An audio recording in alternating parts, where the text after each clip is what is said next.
Welcome to Oxford Analytica's first weekly look at the global political economy for 2014. I'm Tom Wales, Director of Analysis, and I'm joined by Hannah Waddilove, one of our Africa desk analysts.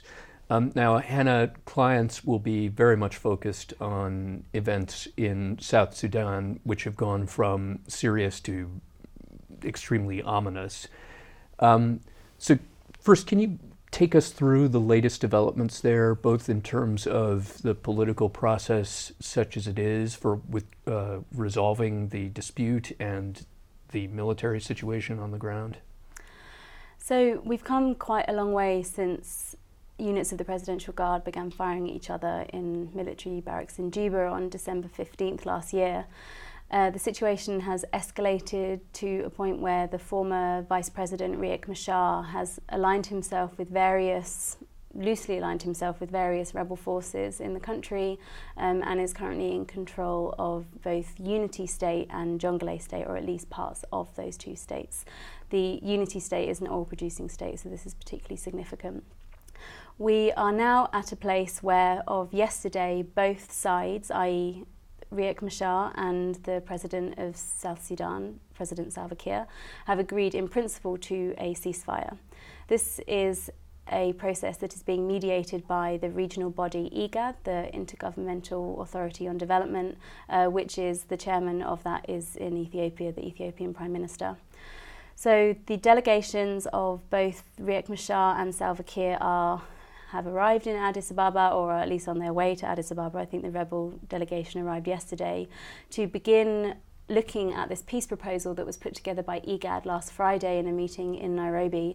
It begins principally on trying to secure a ceasefire, so an immediate cessation of hostilities. Salva Kiir agreed to this last week. Riek Machar more recently, although it's still one that is just in principle, and that we're still in very, very early stages of this kind of what will be a very kind of cranky and slow diplomatic process, most likely. So very early stages there. On the ground, there is still fighting going on in and around Bor town, which is the capital of Jonglei State, that was recaptured by Riek Machar's forces on Tuesday this week, so on the 31st of December last year. Bor town has gone in and out of government and rebel forces' hands about 3 times in the last 2 weeks, so it's a very, very fluid process. Essentially, at the moment, we're at a stage where what will probably happen is that 2 processes will be going in tandem. That is, there will be talks in Addis Ababa with delegations on both sides. We hope that will start either later today or maybe in the next few days, as well as probably some fighting still going on. As I said, the regional mediation priority at this point is to organise a ceasefire, but there will be, like in any kind of these situations, such a ceasefire is always going to be imperfect, even if agreed with those top political leaders that are, in theory, governing the actions of those forces on the ground. In some way, this has taken on a momentum of its own, so we'll see what happens if they do indeed agree a ceasefire, the conditions of which we don't yet know. So we're not wildly optimistic on the talks then? Not at this point, no. It's very, very early stages. So while this is all going on, what is Khartoum doing?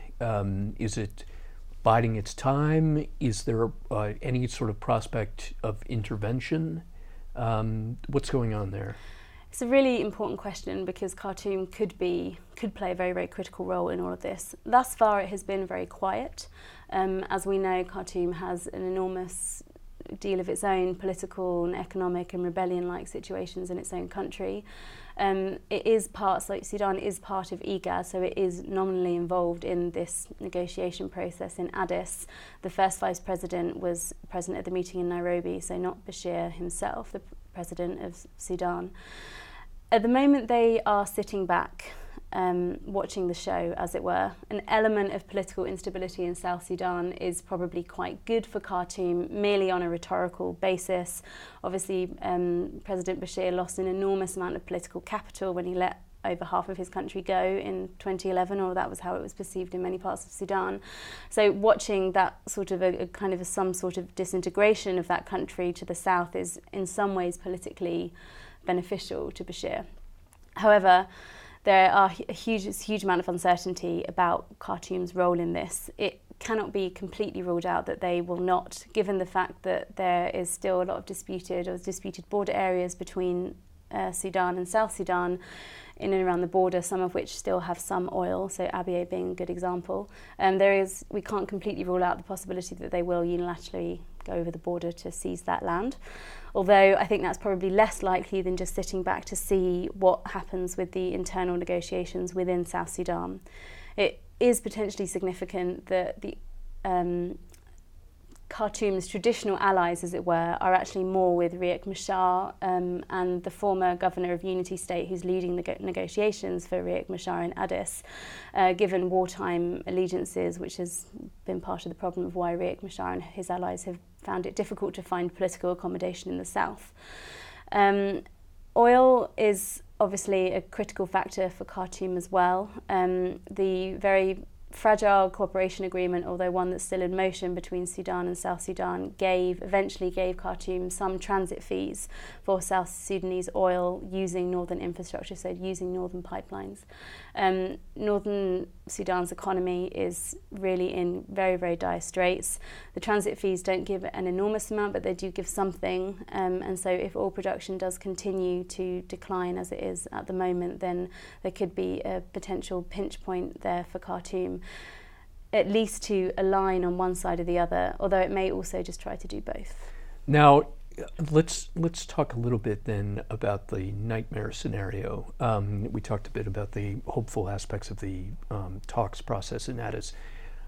Is there any chance of some kind of severe outbreak of ethnic violence? I mean, we understand this is a process that began primarily as a highly personal political breakdown in South Sudan, but there has been some ethnic tit-for-tat violence. Is there any risk here of really mass atrocity crimes breaking out in South Sudan? I think the risk is certainly there.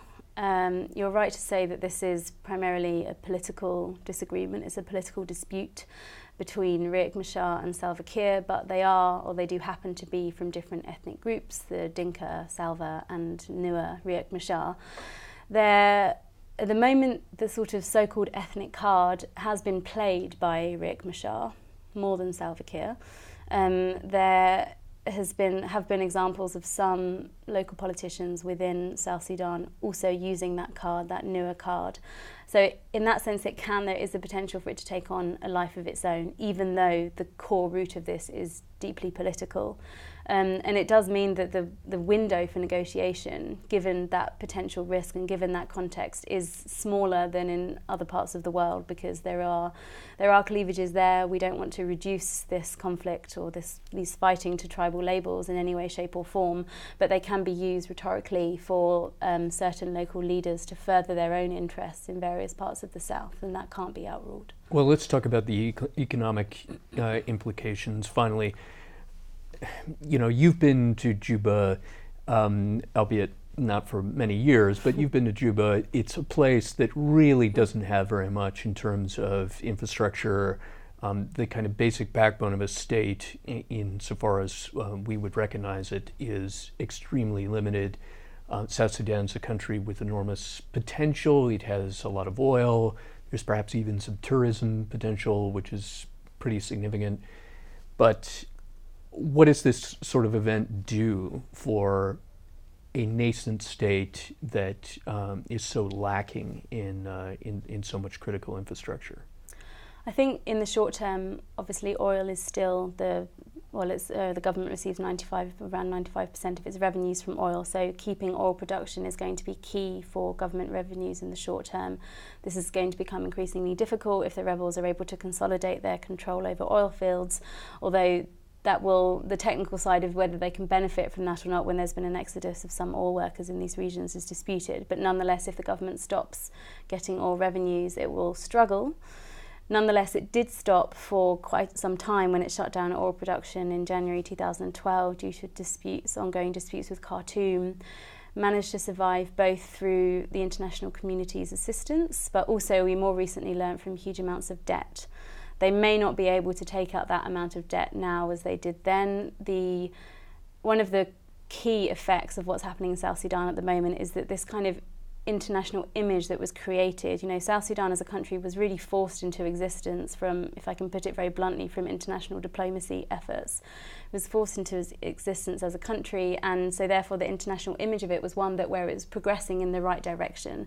This is the kind of thing that probably affected markets somehow and meant South Sudan was perhaps a country that could borrow more than it actually should have done. Now in a situation of entrenched fighting, at least, the ability for it to survive without its oil revenues that will probably still have the international community support would be a lot more difficult. Over the long term, actually, ironically, there was an investment conference in Juba about a week or so before this erupted, which gives you a sense of how the government has obviously been courting for international investment, and there is certainly a huge amount of interest, but very, very wary and cautious interest. These series of events that we've seen over the last couple of weeks will probably have put that back quite some time. But that is not to say that you don't still have your far more risky investors. Everyone has a different kind of risk appetite. In a situation that we see now, this is unlikely. You're unlikely to be seeing a lot of international investor interest at the moment, but the situation has been that the Juba government has been the gatekeeper of much of this investment. If in one scenario that we could look at with South Sudan at the moment, we see a situation where the country fragments somehow and there are different areas of control and different forces where the negotiations investors could actually negotiate with for various kinds of investment projects, whatever they are, there is a possibility that I think there will always be investor interest in South Sudan, but certainly at the moment it will have been put back quite some time. Great. Well, thank you, Hannah, and thank you very much for joining us. Please do read more of our South Sudan coverage for greater detail on this particular conflict, although Hannah has given us quite a bit to chew on today. Thank you for joining us, and we will be back next week with another look at the global political economy.